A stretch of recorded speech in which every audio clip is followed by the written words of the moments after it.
When I do these videos where I'm looking at a specific channel, it's not just random shout-outs. I'm doing the video looking at channels for specific reasons and why I actually want to talk about the channel itself. Now, for example, when I did Doof Doof Paranormal, it was about the way Karen does her research. And the same applies to Joe, and I will be talking about that. But the reason I wanted to do a video on Joe Vitale is because of all of the paranormal channels I watch, real paranormal channels I watch, Joe seems to hit a chord with me in the way he actually does it. And I need to explain a little bit about me before I sort of move forward in that. I have an academic background, and my academic background is in film and television analysis. And it wasn't really until I subscribed to Joe's channel and watched more and more of his investigations that it occurred to me that not just the way I view Joe's videos, but the way I view, or even before I was watching Joe's videos, was watching paranormal videos. I'm not a debunker. I'm not looking to be a debunker.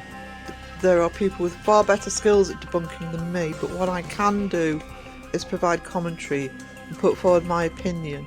And in terms of actually viewing video footage, viewing films, is in my background in film analysis. Although I've been out of education for over 12 years now, you don't stop doing it even when you don't know that you're actually doing it.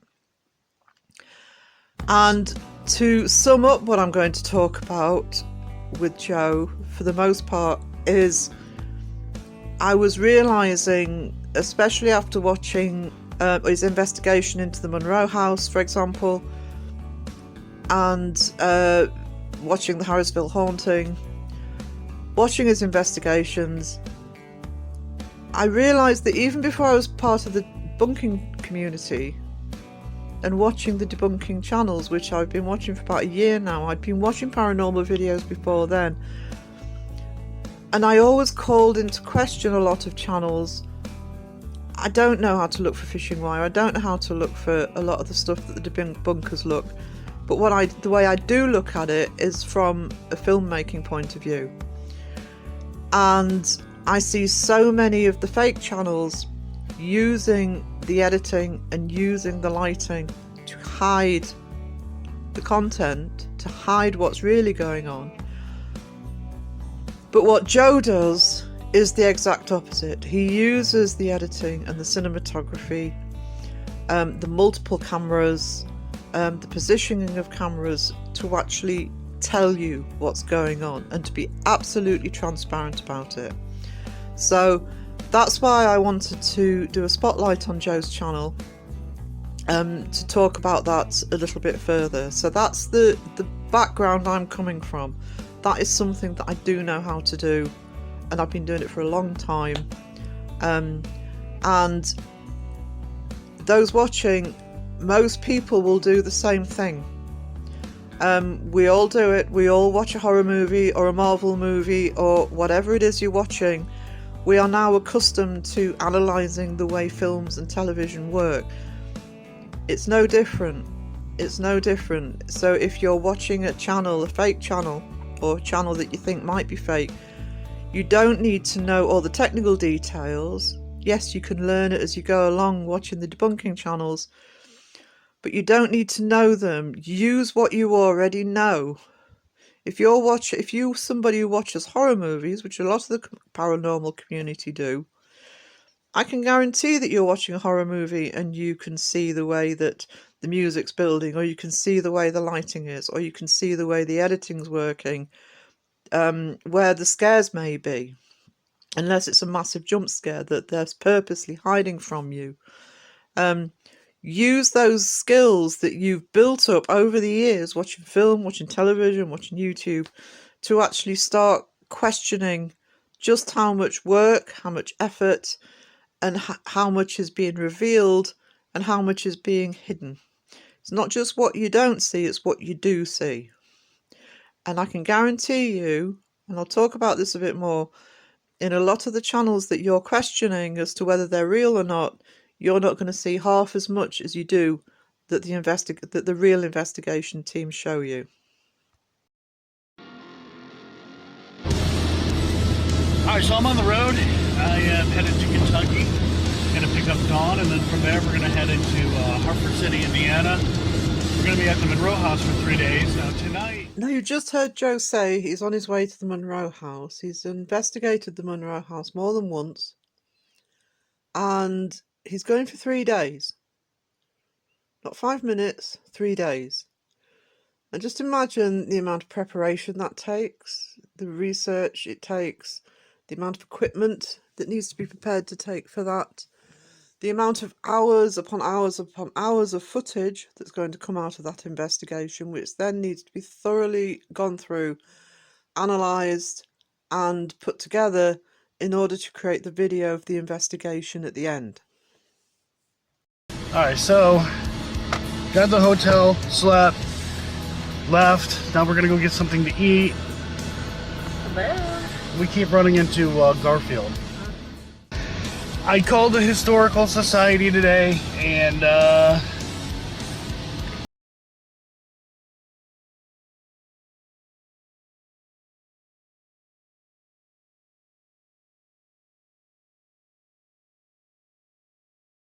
Before Joe's left, he's done a lot of research. He's done masses of research on the Monroe House, including going back through historical records to check claims, to check information that he's given on a regular basis. He knows people connected with the house.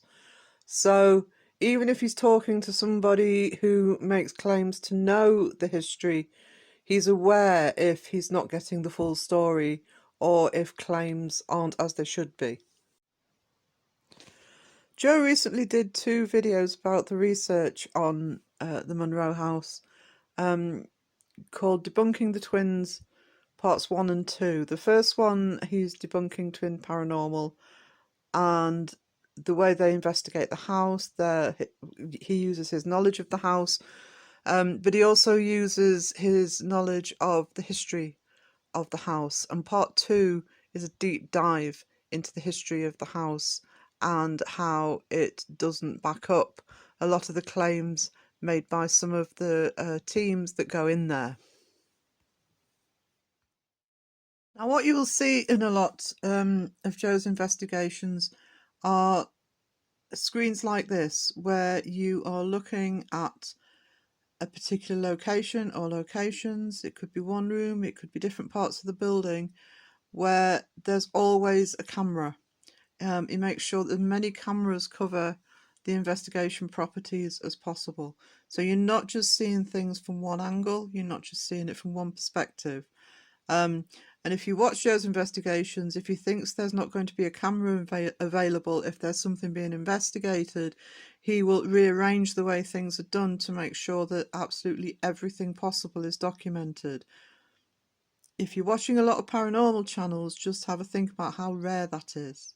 How many times the excuse is used, oh, I saw something, or I heard something, oh, but the camera didn't pick it up.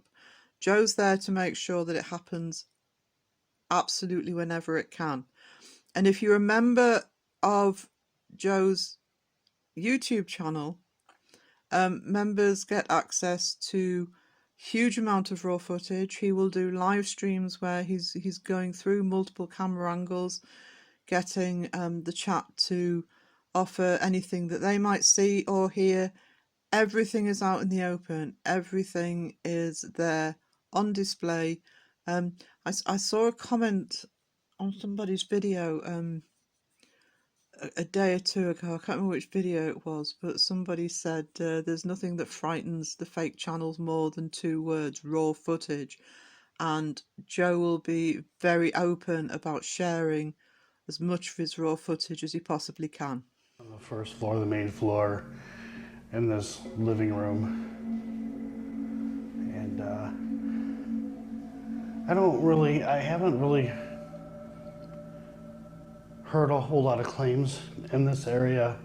I know Eric from Epic Paranormal, he gets the name Eddie a lot.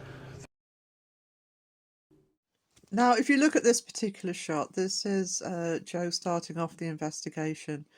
What you're looking at here is a wide-angle shot. The reason I've mentioned it as a wide-angle shot, by the way, is the slight curvature you can see at the sides is typical of a wide-angle lens. So that's what I'm guessing it is. And that's also a really good technique used by Joe, because he's making sure wherever he is, whether the room's large or small, he can get the whole room in order to be able to get that establishing shot to show his location. Everything is in plain view. He's showing you the whole room. You can see the door. It's well lit in this particular shot, so there's nowhere to hide here. Everything is transparent. Now think of the number of channels you watch where you never see this type of shot. As this progresses, you will see him talking from that shot, but you will also see the room from different angles to show that he's not editing, he's not doing this shot and then changing the way things are before you actually get the close-up. It's all one long shot. This makes it very transparent, and you don't get that. You won't get whole rooms very often with a lot of other channels. You'll get a lot of really heavy contrast, light and dark. A lot of it will be in shadow. It won't be this well lit. So when you're watching a channel, think about the composition of the shot. Think about the light. Think about the dark. What's in the dark? Is there a door just out of shot? Have they shown you the rest of the room? Or are you just taking their word for it that they've seen something out of the corner of their eye, but oh, the camera didn't pick it up? What do we want to try first? So I have the EMF meter here. The only way that that's going to go off is if something gets like really, really close to it. Our phones and stuff like that, it won't set it off unless it's like on top of it. So another thing Joe does on an investigation is he will thoroughly explain which pieces of equipment he's using, how he's using it, where he's using it, and he will also try to thoroughly explain any potential evidence that comes out of those pieces of equipment. He won't read it blind. You won't just assume because he's got a response, something's happened, that it's paranormal. He will try and debunk as he goes along. And the next piece of footage that you're going to look at is an example of Joe and Dawn hearing something, but not taking it as being something unusual or paranormal. They thoroughly investigate what has actually happened. And Joe makes sure that there is a camera available throughout this debunk. Did you hear that? Are you hearing it out there? I'm hearing it out there, yeah. Okay, yeah, because I keep hearing, like, first I thought I heard a door shut or some kind of noise like that. I was going to go check it out, and I was like, nope, it's just my imagination. Oh, that's that again. But then I heard something. What did you hear? Like a kind of sound. Not a car squealing, its tires or anything like that. Oh, I thought I heard like a scooting motion. Or a scooting sound, yeah, that's a good way to Let me go look. Because, I mean, I thought I heard a door too, but you don't have a camera, I so know. if anything happens... Well, you could go with me. Okay. Be a witness. It wasn't this door because that has the bells on it. Not this door, it's open. But I heard a scooting noise too.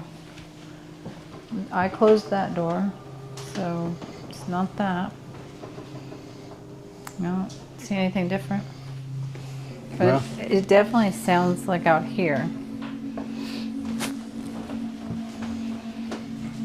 Okay.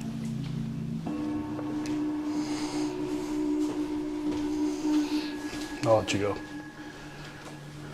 Thank you. Alright, I didn't notice anything.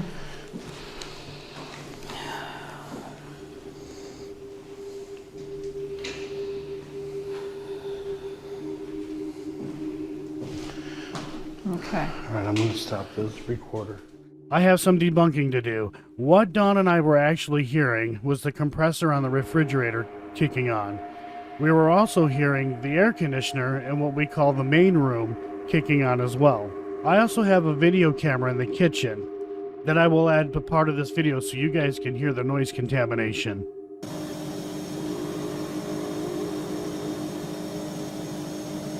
Did you hear that? Are you hearing it out there? I'm hearing it out there, yeah. Okay, yeah, because I keep hearing, like, first I thought I heard a door shut or some kind of noise like that. I was going to go check it out, and I was like, nope, it's just my imagination. It is rare for a paranormal investigator to be this transparent about what they're doing, to have everything so fully explained, to show so many different camera angles, to share out their raw footage, and to continually, during the process of these investigations, debunking as he goes along and always looking for a logical explanation first.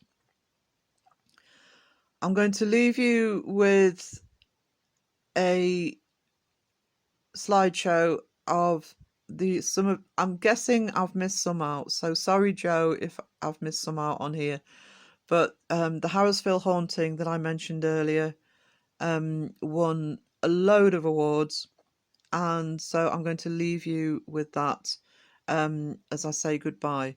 Go check out Joe's channel if you're interested in seeing the raw footage, how it's meticulously gone through, how the research has gone through. Become a member.